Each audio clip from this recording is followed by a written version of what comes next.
Hey besties! Today we're going to be having a little DIY moment. So we're going to be making a bunch of these cute little accessories. I've been seeing a bunch of these trendy DIYs all over my Pinterest and TikTok. So I will have timestamps throughout the video if you guys want to skip around. So I did go to Michael's today and I picked up a bunch of supplies that we're going to be needing for this video. Yeah, we got a lot.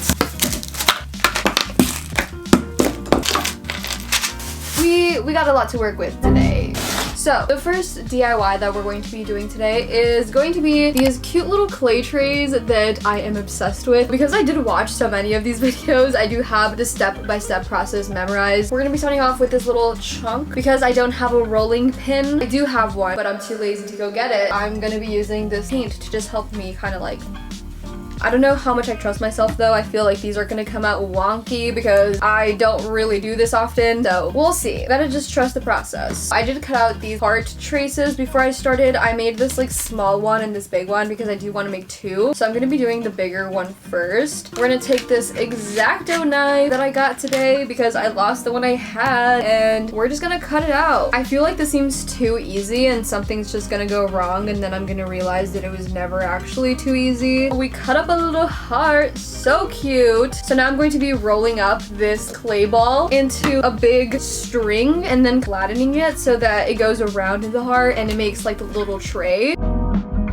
Look at this exquisite art. So talented, brilliant. Yeah, I don't think I like the look of this. I did read on here to add like water to make it so that the clay sticks together. Alright, so I'm just gonna be putting this to the side here, and I did want to make a total of 3 clay trays. So we're gonna be making another heart, but this time it's gonna be a smaller version. We're gonna use the heart once more. Gonna be cutting it out. We're literally doing the same thing, but just for a smaller heart. Kinda need to sneeze right now. Thank you! Ooh, this came out cute. We're gonna roll this up. I honestly feel like I'm doing this so wrong and there's someone out there watching just like cringing at me. Again, so sorry. So sorry about what you're having to witness. Alright, I will admit these are not the most perfect. It's okay. It's literally my first attempt at this. So we got the little heart and then we got this bigger one. I'm just gonna be making one more and it is going to be this clay tray. I have no idea how to describe it. Hopefully it's not too hard to recreate. Flattening this out. Now I'm gonna be cutting a circle and since it doesn't have to be perfect because we're gonna be folding it anyways, I'm just gonna freehand it. Alright, so we got some little circle action. I'm gonna be folding the edges like inwards. You can kind of see what I'm doing here. I'm not the best at describing what I'm doing. Oh, this is actually looking kind of cute. I don't know if this is what it's supposed to look like, but this was a little easier than I thought. This is what we got right here. So we have officially completed our 3 little clay trays. The directions on here do say that you're supposed to leave this out for 2 to 3 days, but girl, I don't got the patience for that. I am willing to wait maximum 1 day.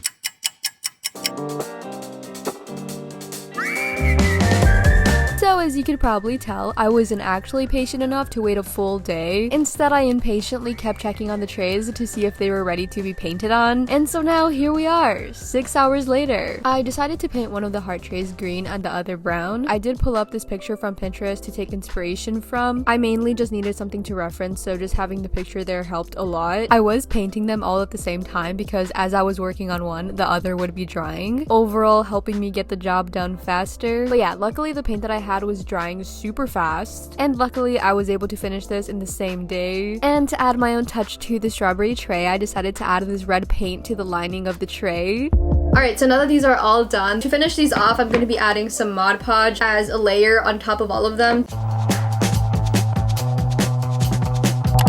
So moving on, we are now going to be making the super trendy phone charms that you have been seeing everywhere. I call them phone charms. I don't know the exact name for them. I actually wanted to make 2, one for my phone and then one for my bag. I got everything that I could possibly need for this. So we're going to be starting off with this elastic. We're going to be getting like a good amount of this. I'm just going to cut off like this much. It's not a lot just because I don't want it to be that long. Yeah, I feel like this should be fine. So I'm going to be making like a little knot at the end so that we can put on the beads and they don't like fall out.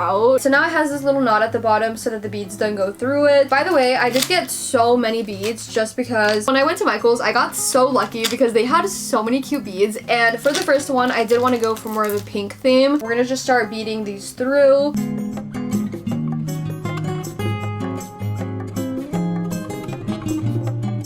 Alright, so I just finished beading all the beads through the string, and I also tied it at the top, so it kind of just looks like a bracelet now. Now I'm just going to be cutting off the remaining strings at the top, like that.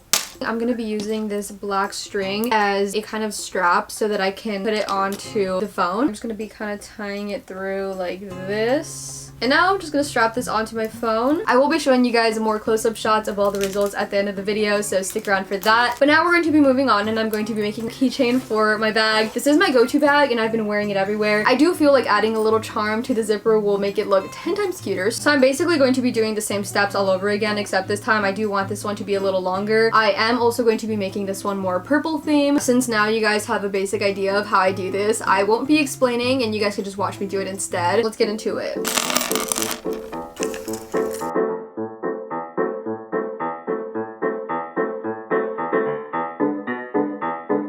Okay, so I just finished making the little charm for my purse. It's so cute. It's like this purple theme. Now I'm just going to be attaching it to my purse the same way that I did to my phone. I'm going to be hooping it through the zipper so that it stays on. Then hooping it through the whole thing. And then lastly, going to be tying it together like this. Boom. Now we got a cute little charm for our purse. It's such a cute accessory. I love it. I kind of want it to be a little shorter, so I think I'm going to hoop it through one more time. Alright, so now we're going to be moving on, and we're going to be doing the clay rings. I got a bunch of clay. I'm honestly just going to be experimenting because I feel like I'm going to end up having a lot of extras. So the first rings that I want to attempt making are these like squiggly ones. I did watch a tutorial on this last night, so I have a pretty good idea of how to do it, but not gonna lie, I still don't know what I'm doing. So you guys are just going to have to watch and see because again, I'm the worst explainer. So let's start off with this little chunk. I'm going to be cutting out a little piece. So far I've made 3 of these squiggly rings. I made a pink one, a green one, and then this like blue one. But now I'm gonna be attempting to make some chunky rings. I also got these like beads that I wanted to add into them. They're like these mini beads. I'm not fully sure how people make these types of rings, but I'm just gonna try my best to recreate them.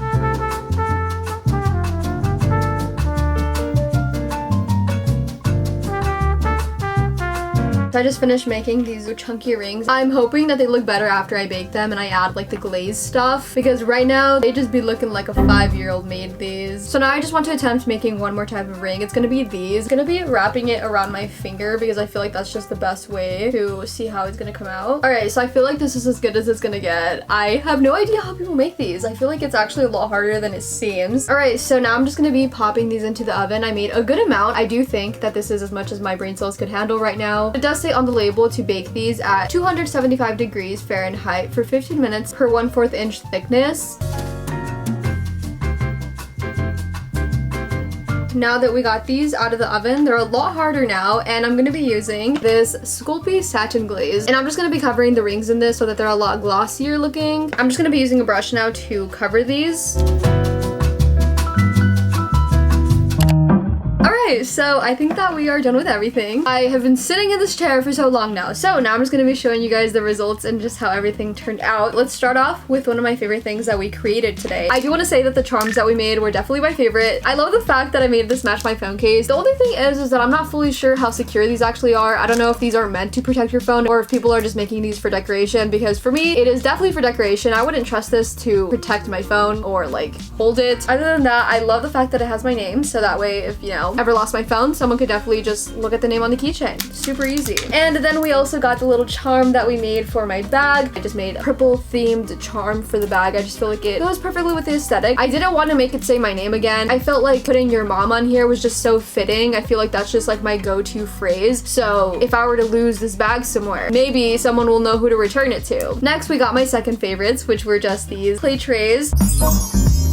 This green one was probably my favorite just because of the size. I feel like I can actually see myself using this for some jewelry. And now lastly, we got the final results for our clay rings. These heart ones that I made are my absolute favorites. They are so cute. I feel like they're so my style and I could definitely see myself wearing these. As for the other ones, the squiggly ones ended up coming out a lot wonkier than I expected them to. But again, we will improve. I mainly made these because I thought it would be fun to try and make them. Don't hate me, guys. I feel like these are just gonna be trendy for a few months and then they're just gonna go away. So if you guys have been thinking about purchasing these, literally just make them at home. They're so much cheaper. And I feel like you'll like these so much better if you just make them yourself. But yeah, as I predicted, I ended up having a lot of leftover clay. So I kind of wanted to practice these and kind of try to make these better. So I'm telling you guys, these have so much potential. Follow my Instagram. I might post myself making some on there. That is pretty much it. I have been sitting in this chair for more than 5 hours. So we're gonna end the video here now. Love you guys very much and bye.